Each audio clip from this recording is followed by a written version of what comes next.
It wasn't the flash of the paparazzi's cameras that blinded Eleanor Vance that night. It was the chilling clarity of betrayal illuminated under the 1,000 crystal chandeliers of the Grand Astoria ballroom. She stood beside her husband, billionaire tech mogul Julian Vance, a perfect picture of high society grace in vintage Chanel, her hand resting protectively on the gentle curve of her pregnant belly. They were the golden couple, the envy of New York. But in seconds, a woman in a scandalously crimson dress would shatter that illusion, and Eleanor would prove that while a queen may be silent, her checkmate is devastatingly loud. The air in the penthouse overlooking Central Park was always still, a carefully curated silence that cost more than most people's homes. Eleanor Vance breathed it in the scent of white peonies and old money clinging to the damask wallpaper. At 34, she was the epitome of inherited elegance, a woman whose Ashworth lineage traced back to the city's founding patrons. But her family's name, though respected, was a gilded artifact. The fortune had dwindled to trust funds and traditions. Julian Vance, on the other hand, was entirely new.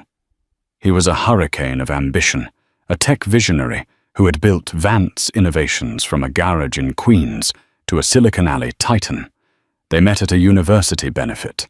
She an art history major with a keen mind for strategy. He a brilliant engineer with a deficit of polish. Eleanor had been his making. She'd smoothed his rough edges, taught him which fork to use, and most importantly, leveraged her family's connections to secure his first round of major funding. She wasn't just his wife. She was the architect of his ascent, the silent partner who transformed his raw code into a dynasty. Now that dynasty was preparing for its coronation, the annual Starlight Children's Foundation Gala, an event they were chairing. It was Julian's moment to cement his status, not just as a titan of industry, but as a philanthropist, a modern-day Carnegie. "The Vanity Fair piece will be legendary," Julian said, striding into the living room. He loosened the silk tie of his Brioni suit, his reflection gleaming in the floor-to-ceiling windows. He kissed the top of Eleanor's head, a gesture that had once felt intimate, but now felt like a perfunctory branding of property. They're calling it the Vance era. "It's wonderful, darling Eleanor," murmured, turning a page of her book. Her heart no longer fluttered when he entered a room. Instead, a quiet, cold watchfulness had taken its place. The change had been gradual. It started with late nights at the office that stretched into early mornings. Then came the hushed phone calls, the scent of an unfamiliar perfume, Chanel No. 5. A classic, but not her classic, lingering on his suit jackets. He bought her a Patek Philippe watch, exquisitely diamond-encrusted, after a week-long business trip to Geneva, from which he returned with a tan too perfect for boardrooms. He became more attentive in a showy, guilty way, like a magician distracting the audience with one hand while the other performs the trick. Eleanor was no one's fool. The Ashworths might have lost their fortune, but they had never lost their shrewdness. She had hired a discreet private investigator, a former MI6 agent named Alistair Finch, whose reports were delivered in plain manila envelopes and read like a cheap novel. The other woman's name was Isabella Rossi. 25 years old, an Instagram influencer who went by the handle The Gilded Lily.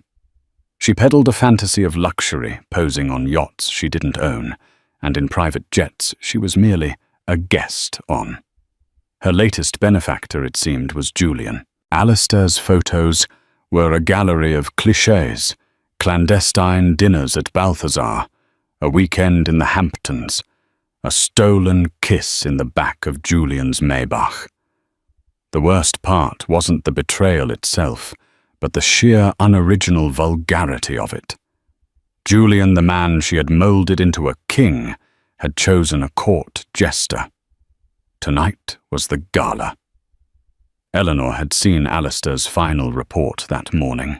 Isabella Rossi was on the guest list, her ticket purchased through a shell corporation that linked back to a private Vance Innovations expense account. She was planning to be there. This wasn't just an affair anymore.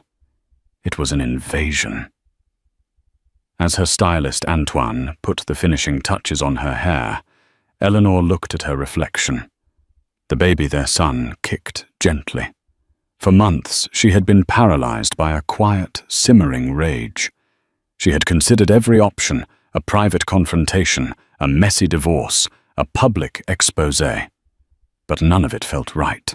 Destroying Julian would mean destroying a part of herself, the part that had built this empire. But as she clasped the Ashworth pearls around her neck, the only significant piece of jewelry she had left from her family, a different idea began to form. It was radical, terrifying, and utterly final. It wasn't about revenge. It was about legacy. Her son would not be raised in the shadow of a scandal, nor would he inherit a kingdom built on a lie. He would inherit a name cleared of its tarnish, and a future secured by his mother's strength, not his father's fortune. Perfect Madame von Saint-Antoine, said his voice reverent. Eleanor met her own eyes in the mirror. They were clear and cold as glacial ice. Yes, she said softly, her hand once again resting on her belly. It will be. Downstairs, the custom Rolls-Royce Phantom was waiting. Julian stood by the door, resplendent in a Tom Ford tuxedo. He smiled a perfect camera-ready smile. "Ready to own the night, my love?" he asked, offering his arm. Eleanor took it, her touch light as a feather. "More than you know, Julian," she replied, her voice a silken promise. "More than you'll ever know." The Grand Astoria ballroom was a symphony of excess. Light from the chandeliers fractured through thousands of champagne flutes, scattering rainbows across the faces of New York's elite. The low hum of conversation was a currency of its own, a blend of stock tips, political gossip, and discreet character assassinations. At the center of it all stood Julian and Eleanor Vance, greeting their guests with practiced perfection. Eleanor moved through the crowd like a galleon in calm waters, her vintage Chanel gown shimmering a serene smile fixed on her face. She exchanged pleasantries with hedge fund managers and aging socialites, her voice never wavering. She was an Ashworth. She was born for this. Public poise was a language she had mastered before she could read. Inside, however, a storm was gathering. Every new face that appeared at the grand entrance sent a jolt of anxious electricity through her veins. She was waiting. Julian was in his element, basking in the adoration. He clapped men on the back, kissed ladies' hands, and spoke animatedly about Vance Innovations' new philanthropic arm. He was playing the part of the benevolent king, oblivious to the fact that his kingdom was built on a fault line. "Eleanor, you look radiant," cooed Beatrice Croft, a woman whose face was pulled so tight it seemed a stranger to emotion. "Pregnancy suits you." "Thank you, Beatrice." "We're very excited," Eleanor replied, her smile not quite reaching her eyes. Then she saw her. Isabella Rossi made an entrance, not a quiet arrival. The crowd parted for her, as if she were a celebrity, though most of them had no idea who she was. She wore a gown of screaming crimson silk, a color so audacious in this sea of tasteful navy and black that it was an act of war. It was cut low in the front and high on the thigh, a dress designed not for elegance, but for impact. Her dark hair was styled in glamorous waves, and her smile was a predatory slash of red lipstick. She wasn't just attending, she was making a statement. She drifted through the ballroom, a shark in a shimmering fish tank, her eyes scanning, searching until they locked onto their target, Julian. Eleanor felt Julian stiffen beside her. A flicker of panic crossed his face before it was replaced by a mask of indifference. He turned his back slightly, pretending to be engrossed in a conversation with the senator. But it was too late. The serpent was in the garden. Isabella didn't approach them. That would have been too obvious. Instead, she began to work the room with a terrifying social prowess.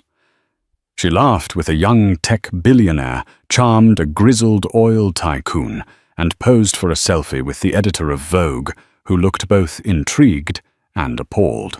She was building a power base, drawing the room's energy and attention toward herself, pixel by pixel, conversation by conversation.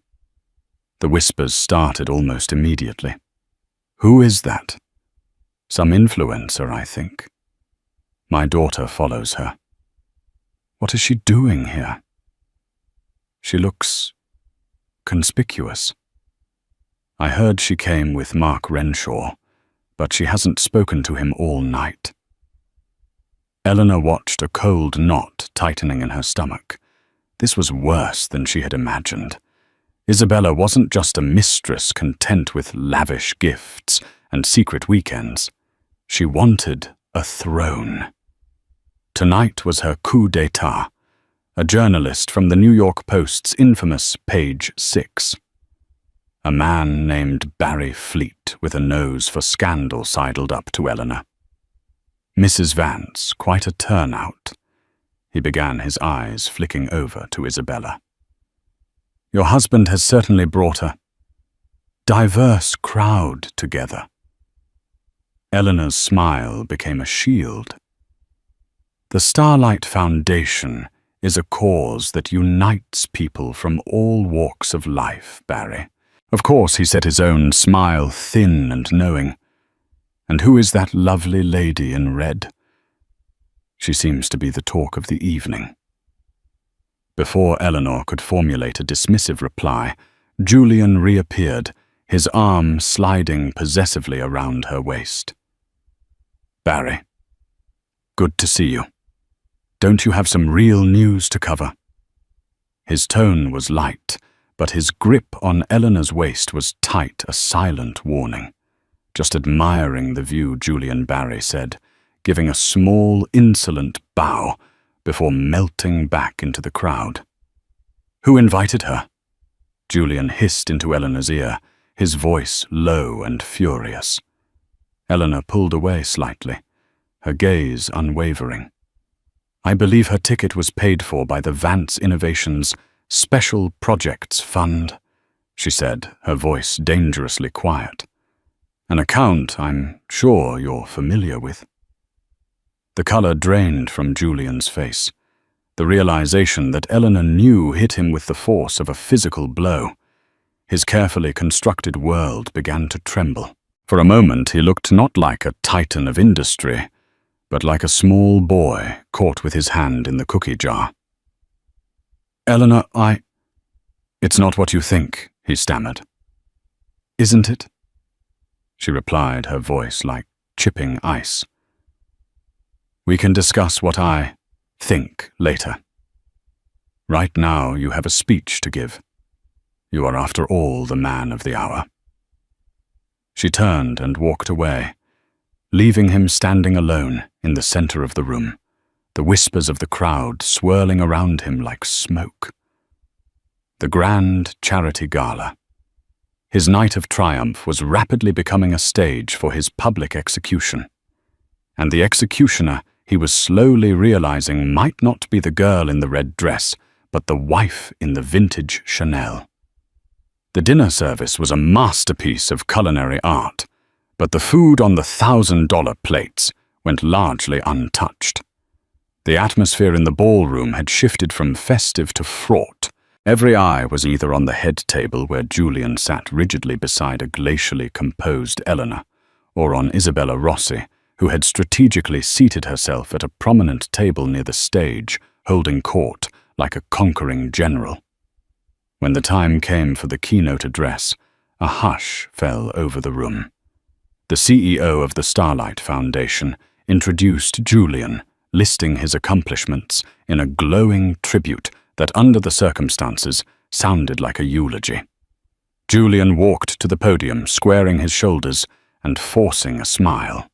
He was a gifted public speaker, his charisma a tangible force that had won over boardrooms and investors alike.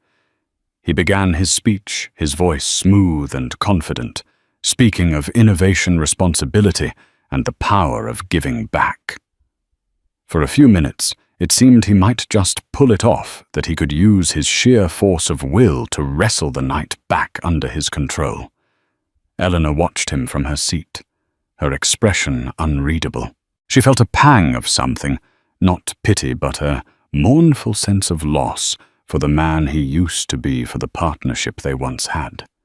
He was a brilliant man, but his ego had become a fatal flaw, a crack in his foundation that was about to bring the whole edifice crashing down. He was reaching the crescendo of his speech. And so I am immensely proud to announce a personal pledge from the Vance family. A commitment of $50 million to build a new pediatric research wing.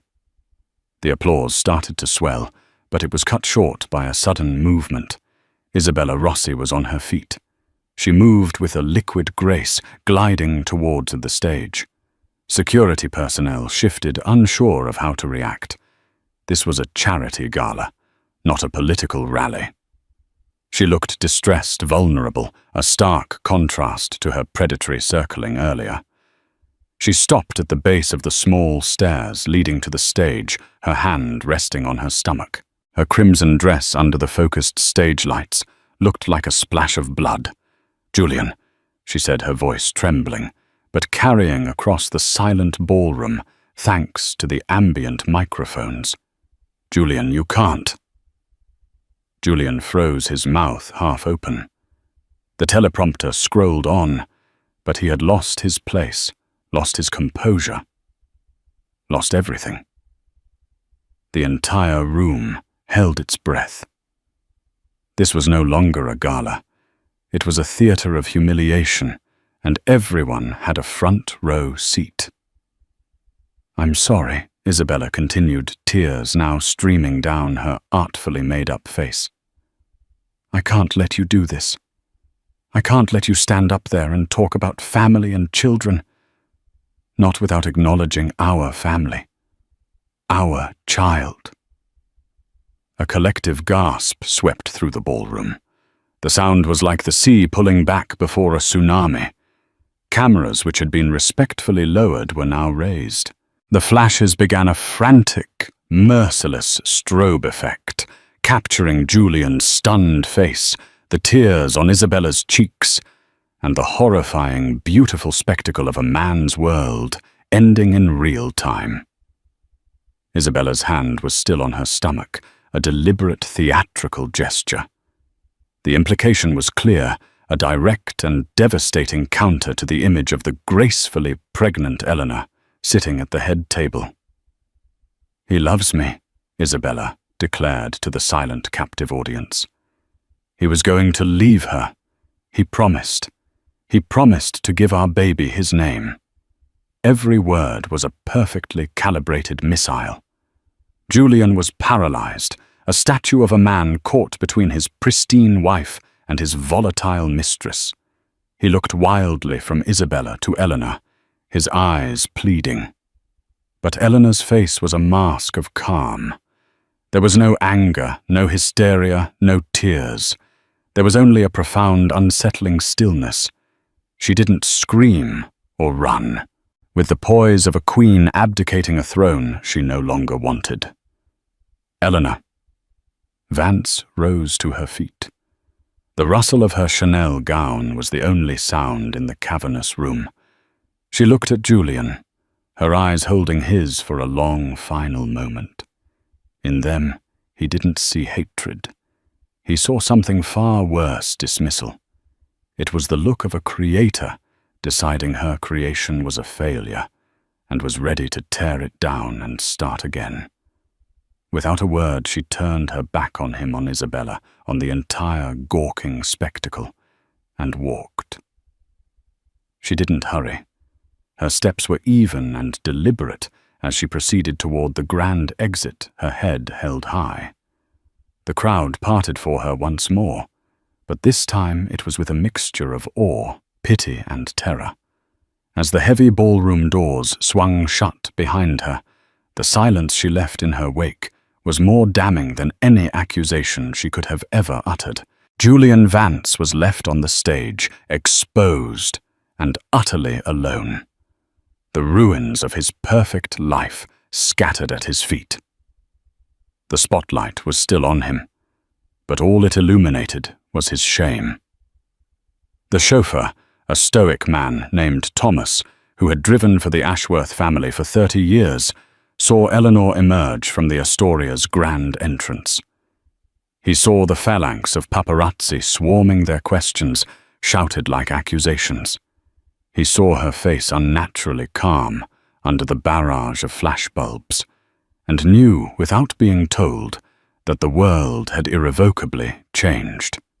He had the car door open before she reached the curb, shielding her from the worst of the onslaught as she slid into the cool, leather-scented sanctuary of the Rolls-Royce. Home. "Thomas," she said, her voice even. "Straight away, Mrs. Vance," he replied, navigating the limousine out of the chaotic driveway with practiced ease. The journey back to the penthouse was silent. The glittering skyline of Manhattan blurred past the tinted windows, a city of dreams that had, for her, become a prison of lies. But she wasn't escaping. She was liberating herself. Julian, she knew, would be expecting hysterics. He would anticipate a night of screaming matches, thrown objects, and tearful recriminations. He would assume he could manage the situation, that he could deploy his well-honed tools of charm apology and expensive gifts to smooth things over just as he always had. He believed he was the king in this chess game. He had no idea that he was merely a pawn and that she had been setting the board for this exact move for months.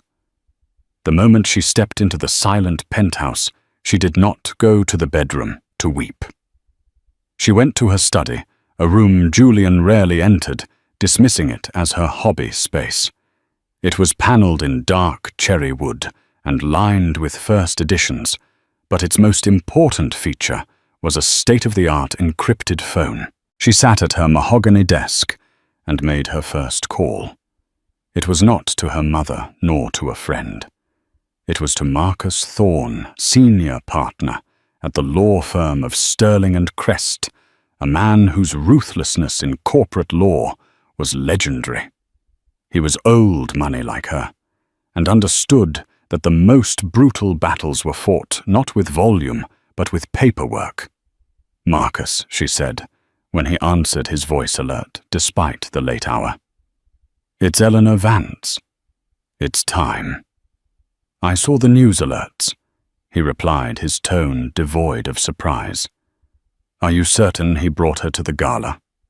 Eleanor said simply, which told him everything he needed to know about the depth of Julian's arrogance and disrespect.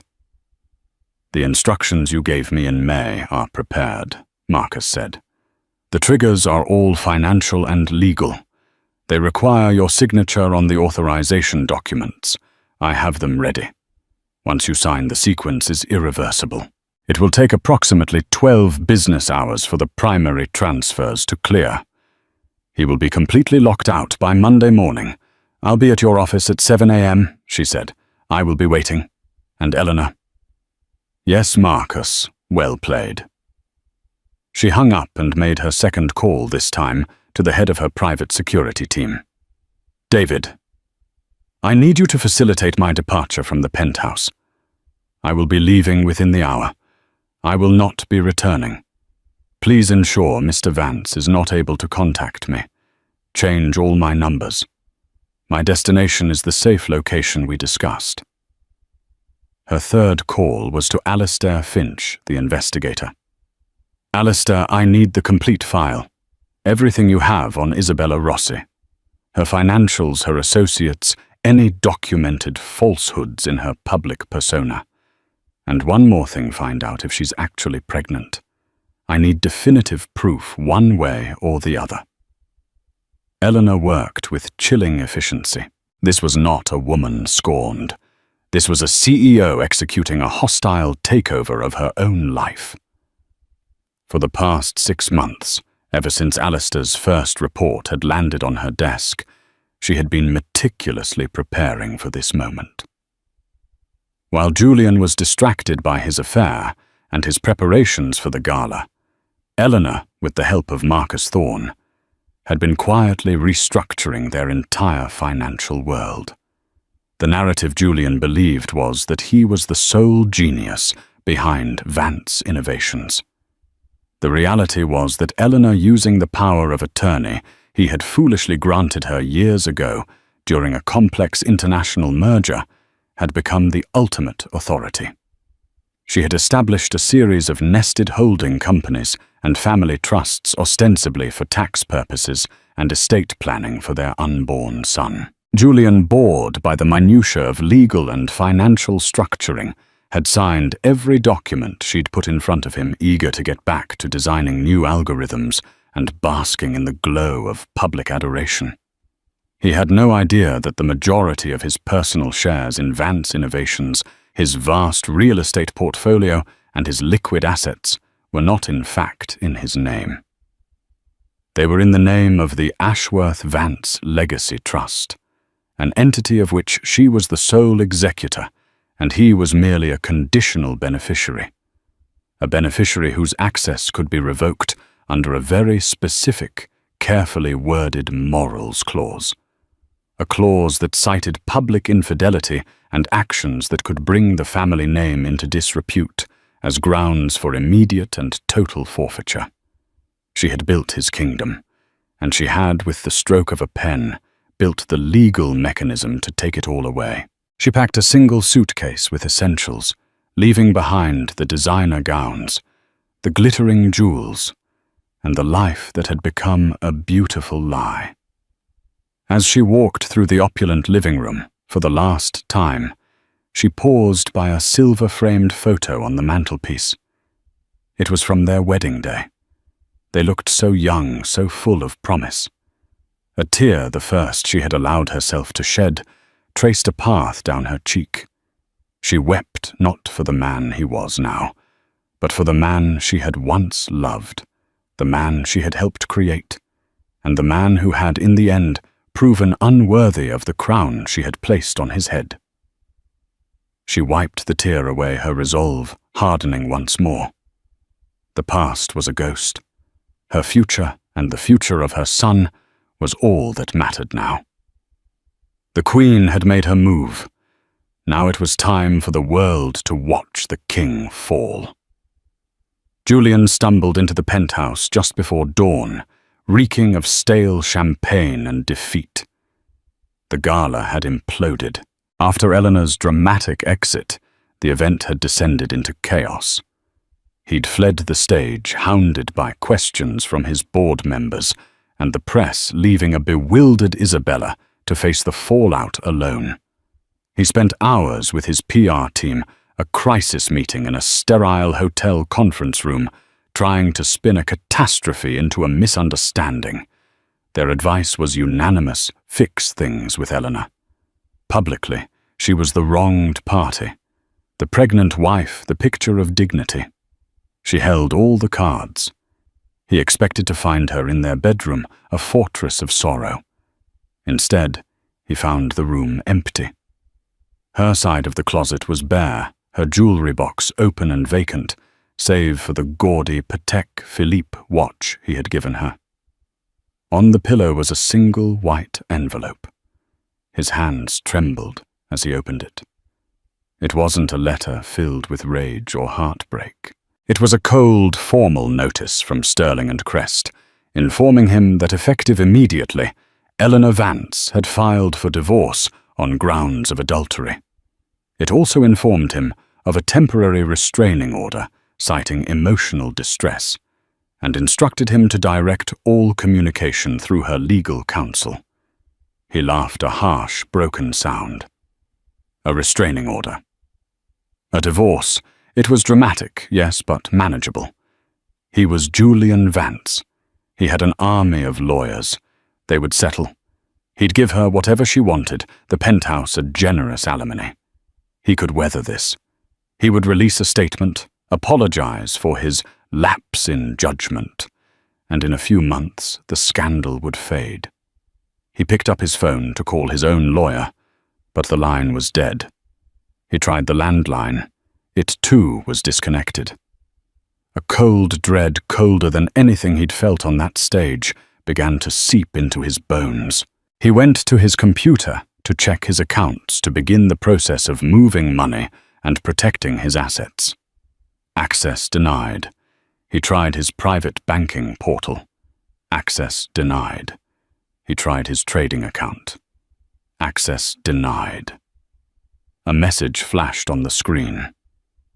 For information regarding this account, please contact the Office of the Executor for the Ashworth Vance Legacy Trust. The name hit him like a physical blow. The trust. The boring paperwork Eleanor had him sign over the years. The estate planning he had dismissed as tedious formalities. He had thought it was about protecting their future. He never imagined it was about protecting it from him. Meanwhile, across town, in a sun-drenched suite at the Carlisle, a hotel chosen for its legendary discretion, Eleanor was signing the last of the documents Marcus Thorne had prepared. The suite was her temporary command center, and Marcus, a portly man with eyes as sharp as a hawk's, sat opposite her. "The sequence is initiated," Marcus confirmed, stacking the signed pages into a neat pile. At 9:00 a.m. Eastern Time, the Morals Clause forfeiture protocol within the Legacy Trust was activated. It was triggered by no fewer than 200 separate verified news articles from accredited publications detailing last night's events. The evidence is, to put it mildly, overwhelming. He explained the brutal mechanics of the trap she had laid. First, the transfer of all liquid assets from your joint accounts into the primary trust account. That completed an hour ago. He is, for all intents and purposes, without cash. His credit cards, which are tied to those accounts, will be declined. Eleanor nodded, her face impassive. Second, Marcus continued, is the seizure of transferable assets. The deed to this penthouse, the house in the Hamptons, the chalet in Aspen, and the villa in Lake Como. They are all owned by a holding company, which is in turn owned by the trust. He is now, legally, a guest in his own home. And the company, Eleanor asked, her voice steady. The most elegant part of the plan, if I do say so myself, Marcus said, with a thin smile. Your husband's controlling interest in Vance Innovations, 51% of the voting stock, was never in his name directly. It was held by that same holding company. As of this morning, you, as the sole executor of the trust, control that 51%. You are now the majority shareholder of Vance Innovations. The sheer audacity of it was breathtaking. She hadn't just taken his money. She had taken his creation, his identity, his entire empire. He will fight it, Eleanor stated. He will try, Marcus corrected. He will claim coercion, that he didn't know what he was signing. But every document was signed with his own lawyers. Present. Lawyers you encouraged him to hire to ensure his own due diligence. We have records of every meeting, every email in which he stated he was too busy with innovation to read the fine print and delegated the final review to his team. His negligence is not a legal defense. It is in fact the very rope with which he has hung himself. A secure laptop on the table chimed. It was an email from Alistair Finch. The subject line was succinct, Isabella Rossi. Eleanor opened it. The file was comprehensive. Financial records showed Isabella was deep in debt before she met Julian. Social media analysis revealed a history of fabricated sponsorships and inflated follower counts. But the final attachment was the masterstroke. It was a medical report surreptitiously obtained by one of Alistair's contacts. Isabella Rossi was not pregnant. She had never been pregnant. The entire public spectacle, the tears, the hand on her belly, it was all a calculated performance, a desperate high-stakes gamble to force Julian's hand. Eleanor saved the file. This was not a weapon she would use immediately. It was the final devastating card she would keep hidden, to be played only when the time was right. She looked out the window at the city below. For years she had lived in Julian's shadow, the quiet, elegant woman behind the great man. They had all underestimated her Julian Isabella, the whole of New York society. They saw an Ashworth and thought of brittle tradition and quiet grace. They never bothered to look closer and see the mind of a Wall Street predator, the patience of a master strategist, and the will of a survivor. "What is your first move as head of the company?" Marcus asked, bringing her back to the present.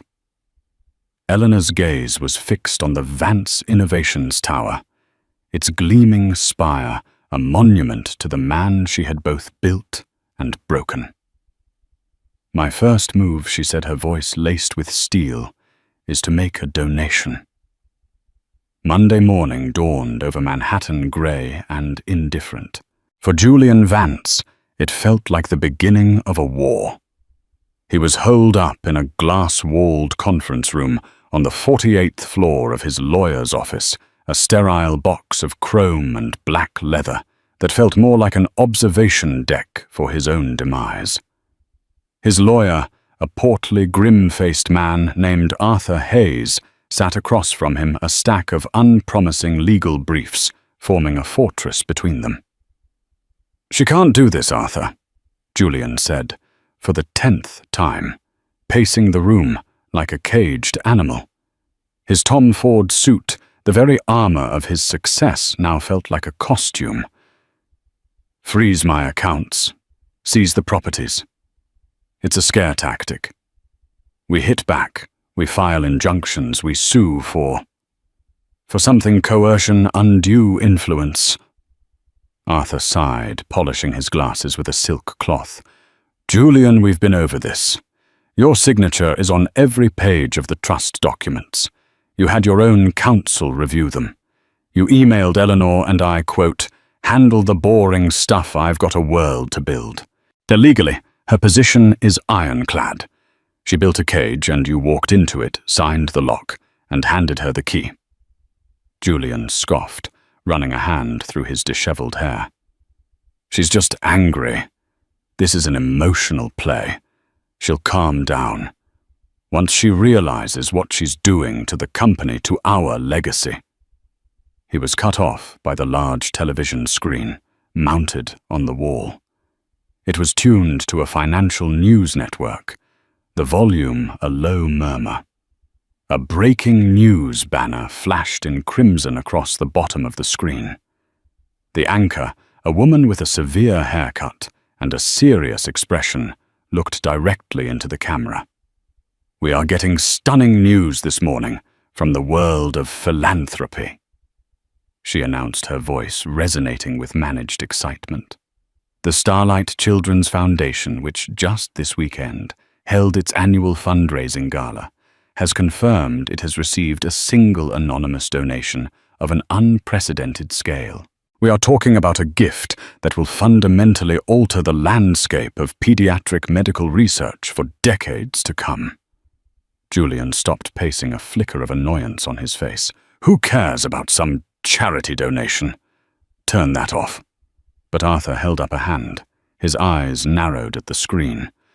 "Wait," he said, a new tension in his voice. The anchor continued, "While the source remains anonymous, sources familiar with the transaction have confirmed the donation is comprised of a massive block of stock in one of Silicon Alley's giants, Vance Innovations, as well as the full liquidated value of several high-profile real estate assets, including a penthouse overlooking Central Park and a waterfront estate in the Hamptons. The air was sucked out of the room. Julian stood, frozen, his mouth agape. The penthouse, the Hamptons house, his stock. It couldn't be. It was a coincidence, a bizarre, impossible coincidence. The total value of the donation, the anchor paused for dramatic effect, is estimated to be a staggering $1.8 billion. A gasp was audible from the newsroom floor. Financial analysts were brought on screen, their faces a mixture of shock and awe. They speculated wildly. Was it a foreign government, a reclusive tech billionaire liquidating their fortune? The sheer audacity of the move was all anyone could talk about. Julian's phone, which had been buzzing intermittently with calls from his panicked board members, suddenly lit up with a notification. It was from the Wall Street Journal. His heart hammered against his ribs as he read the headline, the words, searing themselves into his brain. Eleanor Ashworth Vance revealed as mystery donor in 1.8B. Philanthropic coup. Seizes control of Vance Innovations. He sank into a leather chair, the phone slipping from his nerveless fingers. Arthur picked it up and read the first few paragraphs aloud, his voice a monotone dirge. In a move that has stunned the financial world, Eleanor Ashworth Vance, wife of embattled tech mogul Julian Vance, has been confirmed as the sole source of the record-breaking donation. Citing a morals clause within the Ashworth-Vance Legacy Trust, of which she is the sole executor, Mrs. Vance assumed control of all marital assets following Mr. Vance's public infidelity at Saturday's Gala. Her first and thus far only official act has been the complete transfer of those assets to charity. A spokesperson for Mrs. Vance, Marcus Thorne, of Sterling and Crest, states, Mrs. Vance believes that a fortune amassed under the banner of family should serve to protect the futures of other families. This donation will honor the original intent of the Starlight Foundation, a cause she has always held dear. It wasn't a scare tactic. It was an execution. He hadn't just been outmaneuvered. He had been gutted, erased. The money, the houses, the art, they weren't just things. They were him. They were the tangible proof of his genius, the scorecard of his life. And she had taken that scorecard, set it on fire, and used the warmth to toast her own sainthood. The public wouldn't see this as a ruthless corporate takeover. They would see it as the ultimate act of poetic justice, a righteous and magnificent act of charity. His phone began to ring, a shrill, insistent sound in the funereal silence of the room. The caller ID flashed Isabella. He numbly accepted the call.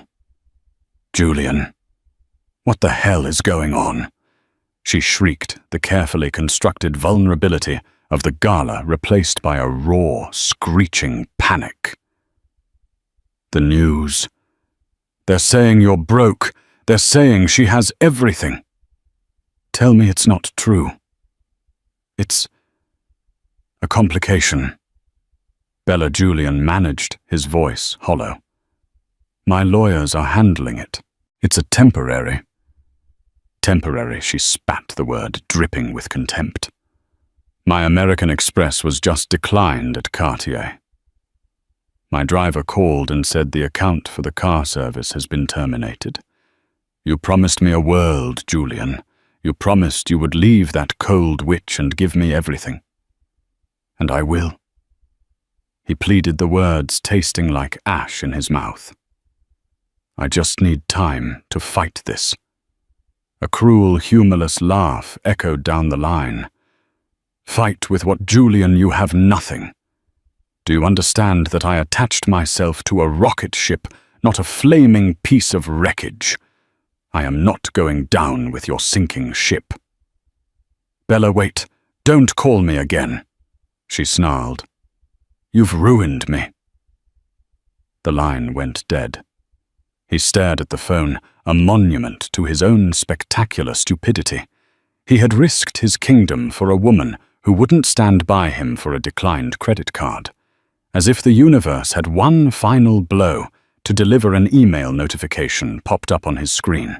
It was forwarded from his now former COO, a man he had mentored for a decade. There was no message in the body, only the forwarded internal memo that had just been sent to every employee at Vance Innovations. The subject line read, "A new chapter for Vance Innovations." He opened it, his eyes scanning the cold corporate prose authored by his wife. "To the employees and board of Vance Innovations, today marks a new chapter for our company. A chapter defined by integrity, accountability, and a renewed focus on our core mission of innovating for a better future. To that end, the board of directors under my new leadership as chairperson has unanimously voted on a change in executive leadership.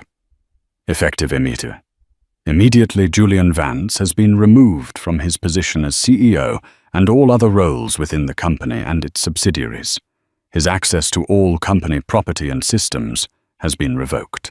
We thank him for his initial vision in founding this company and wish him well in his future endeavors. Further announcements regarding interim leadership will be forthcoming. Sincerely, Eleanor Ashworth Vance, Chairperson of the Board." He was a footnote, a thank you for your service in the history of the empire he had built. Staring at his reflection in the dark, silent television screen, Julian Vance finally understood the full, terrifying scope of his defeat. Eleanor had never wanted the money. She hadn't wanted the houses or the company. She had wanted to take away the idea of him. She had transformed his wealth from a symbol of his power into a public monument of his failure. The world would forever remember him not as the genius who built Vance Innovations, but as the man whose wife gave away his entire fortune on the day she left him. He was left with nothing but an expensive suit, a mountain of legal bills, and the agonizing echo of his own hubris. The aftermath of the Vance implosion was not a fleeting storm, but a permanent change in the city's climate. Julian Vance, once a Sun King, around whom the tech and social worlds orbited, became a black hole. His name was now a synonym for hubris, a cautionary tale whispered over Negronis at the members-only clubs he could no longer enter. He existed in a state of suspended humiliation, living in a minimalist corporate apartment in Battery Park City, with borrowed furniture and walls that seemed to absorb all sound. The vibrant kiss of his former life was replaced by an oppressive silence, broken only by the relentless hum of the news cycle detailing his own demise. He tried to fight back a general with no army. He called old friends titans of industry who had once courted his favor and laughed at his jokes. The calls went unreturned. The one time he did get through to a hedge fund manager he'd known for a decade, the man's voice was full of a cold, unfamiliar pity. "I'm sorry, Julian. I can't be seen to be involved. You understand. It's business." In a desperate act of self-preservation, Julian agreed to a prime-time television interview, believing his charisma could still win the public over. It was a catastrophe. Seated opposite a sharp, unsympathetic journalist, his arguments came across as the pathetic whining of a dethroned monarch. He blamed Eleanor's emotional state. He blamed Isabella's manipulation. He blamed everyone but the arrogant man staring back at him from the monitor. The public's verdict was swift and brutal.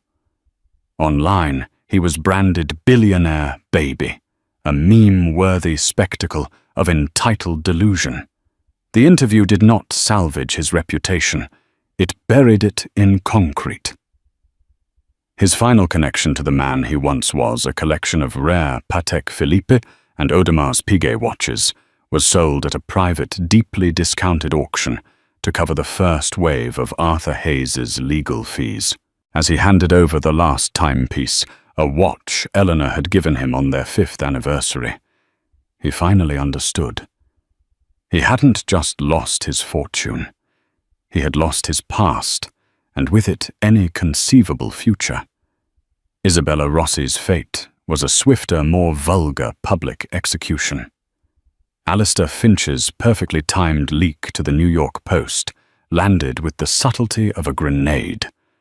The headline on page 6 screamed, "Gilded Lily's baby bombshell, a blatant, bogus bluff." The article was a masterpiece of journalistic savagery, complete with excerpts from the leaked medical report and quotes from insiders who described her as a predatory social climber. Her digital empire crumbled overnight. The comments on her Instagram, once filled with adoration, became a torrent of ridicule and hate. Her brand, built on a foundation of aspirational fantasy, became toxic waste. Within a week, her accounts were deleted. Isabella Rossi simply vanished, her spectacular ascent matched only by the breathtaking speed of her fall. While the ashes of their former lives settled over New York, Eleanor was breathing clean air. She had retreated to a sprawling but understated stone manor in the Hudson Valley, a property purchased discreetly through a trust. It was a place of old-growth oaks and rolling hills where the loudest sound was the wind in the trees. The manicured silence of the Park Avenue penthouse had been a void. The natural quiet of the countryside was a presence, a healing force. She was not, however, in hiding. She was in command.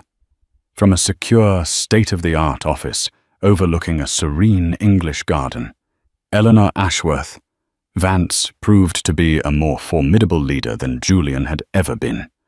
She did not rule through charisma and grand pronouncements, but with quiet competence and lethal precision.